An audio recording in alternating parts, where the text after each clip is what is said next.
Hello everyone. Before we start today's video, if you could all do me a solid and lightly tap the like button, perhaps share the video about and leave a comment. If you are not subscribed, subscribe as well. It would greatly help this channel. Thank you very much.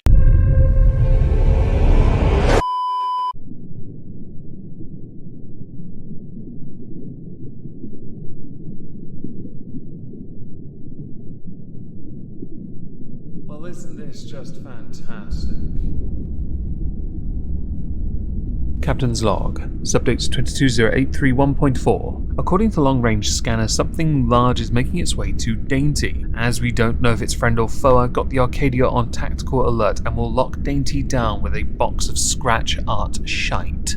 Hello everyone, welcome to the Halls of Injustice. Today we welcome inmate number 140 to the ISO cubes. Inmate number 140's name is Matthew Hapgood, and he's been arrested for a rather basic crime, but because of something else he did on top of it, it makes it more fascinating, especially when additional sources, not that many of the articles are that long in the first place, provide rather interesting insight as to how that particular incident is treated in other countries. Matthew Hapgood's convictions, though, go back quite a long way. In fact, for 83 offences, he has 31 previous convictions. Most of them are related to drug or alcohol addiction, which for the majority of his life has been a problem. This valuable bit of context does provide us with suitable knowledge about the type of man Matthew Hapgood is, because he's one that has truly given in to those vices and not gotten the help, or been able to get the help, or to control the urges that has taken him down this path for such a long period of time.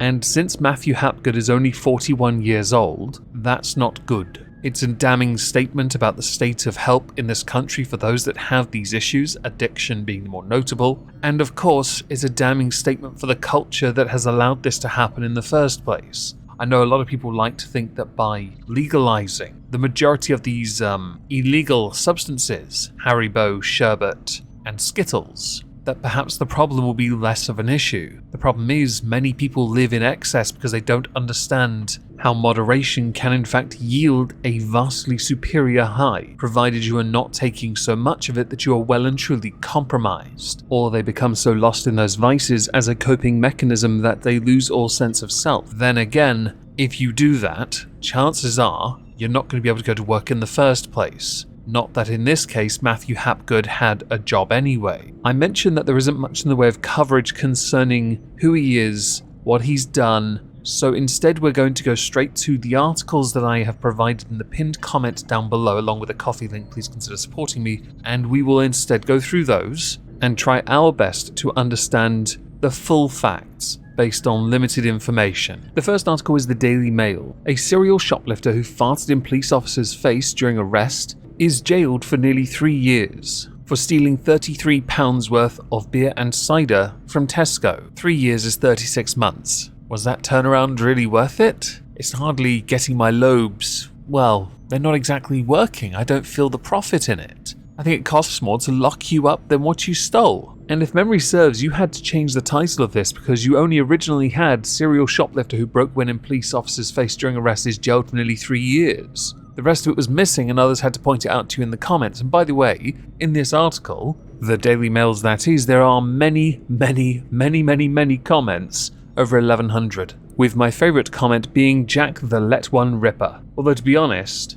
others did also point out the misuse of the title, and others also pointed out this issue when it came to his sentence. 34 months, 36. Risk versus £33 payout, that's less than £1 a month. That is a terrible risk-reward profile, especially over beer and cider. If you're going to rob Tesco, at least get something decent, like the doors to the building, because everything inside is utter shite. But that's typical of British supermarkets. The flatulence thing fascinated me, I'm not going to lie, because I had wondered if there was any law against it. Anything that would, in turn, perhaps get someone into a bit of trouble. And that's where other articles later on will come into it, because it turns out in other countries that is considered a form of assault. Matthew Hapgood broke wind in the officer's face during the course of that arrest on March the 21st. Hapgood pled guilty to robbery, shoplifting, possession of a bladed article, and criminal damage at Oxford Crown Court. The first 2 charges, not so bothered by, because meh.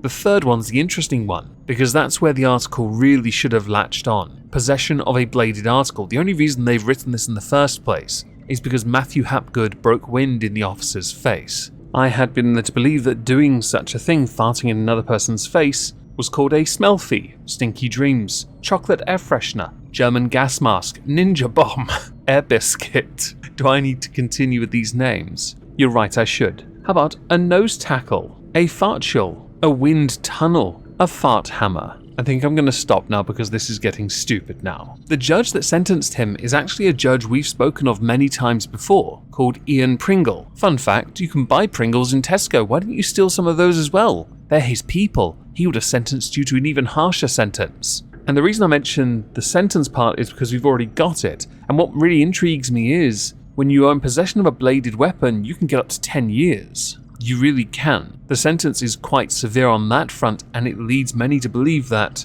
the others aren't as important. But they are important. Shoplifting is unacceptable. I can fully get the point of hard times. I really can. And certainly when addicted, one is compromised. They're not seeing straight, nor they're seeing sense. And if addicted for a very long period of time, you're going to especially struggle to not break the law. However, we at the ISO Cubes don't care. We are very strict on our sentencing, and we will abide the courts on this one. Ian Pringle had sentenced him to 34 months in prison, so just under 3 years, which means that the title, which was also changed originally, was incorrect because it had stated 3 years. 36 months is 3 years, 34 is not. The second article does reference most of this, but has a couple other details that aren't in this article. Speaking with Hapgood directly, Judge Ian Pringle QC said, "You have a lengthy history, no less than 31 previous convictions for 83 offences, all really to do with the drug or alcohol addiction, which has been with you for most of your adult life." Now this was in the article. The next paragraph was not. Hapgood's lawyer, Ronan McCann, concurred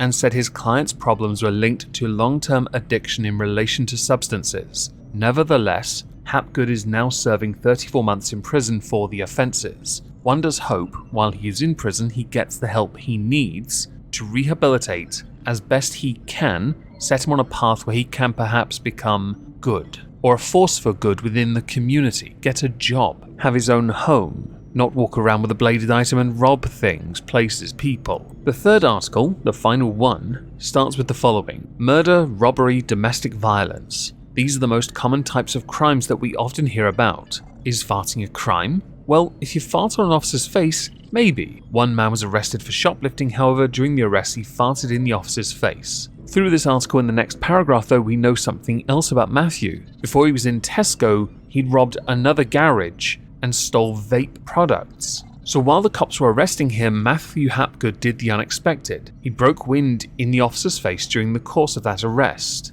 And this is now nearer the end of the article, where we find out how other places handle this. Another similar incident happened in Vienna. A man was fined for offending public decency by farting provocatively at the police in June 2020. The man was, understandably, reluctant to pay the fine and decided to challenge it in court, with the man stating that farting was just a biological process. Fortunately for that man, the fine was then reduced, but the court stated that farting was a form of expression that transcends the boundaries of decency. The amount of times I walk past old people who have stood up off their mobility scooters to fart is astonishing. Now I know that if I'm in the right country, I can get them for offending public decency. I'm okay with this. Can we bring this into law, please? I want to arrest some grannies who need to control themselves a bit better. I can't be the only person that thinks, just because you might not have thought that was a joke, that this is ridiculous on the face of it.